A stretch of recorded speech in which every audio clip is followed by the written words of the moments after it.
Hi, good morning, everyone. Welcome once again to Kotak Securities Weekly Fundamental Podcast. I'm your host, Rini Mehta. Wow, talk about a roller coaster ride in the markets last week. Both the Nifty and Sensex tumbled by around 4.2%, and midcaps weren't spared either, losing around 3.1%. The small cap index, though, managed to limit losses to 1.8%, actually outperforming the big guys. But overall, the Indian markets didn't have their best week, underperforming most global markets. Now, here's something wild. The Chinese market was up 22%. Yes, you heard that right. While the rest of the world was feeling the pinch, China was having a party. Meanwhile, geopolitical tensions between Israel and Iran are keeping everyone on edge, and this fear pushed crude oil prices up by over $5 to $78 per barrel. Rising oil prices usually aren't great news as they can fuel inflation and hurt industries dependent on energy. On the macro front, we saw a bit of cool down. India's PMI manufacturing dropped from 57.5 in August to 56.5 in September. Not a drastic fall, but still a slowdown.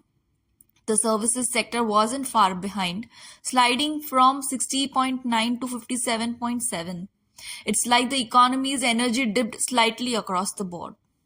And check this. Central government spending was down 1.2% year on year in the first 5 months of FY25, while GST collections growth also moderated to 6.5% in August. It's giving off signals of cautious economic activity, don't you think? Let me know in the comment section. Foreign investors were net buyers last month, flipped the script and became net sellers to the tune of 30,717 crores in October. Ouch. While India, Indonesia and other Southeast Asian markets saw inflows, it wasn't enough to offset the massive outflows from other emerging markets like Brazil, South Korea and Taiwan. Looks like global investor mood is pretty shaky right now. Alright, let's shift gears and talk about the pick of the week.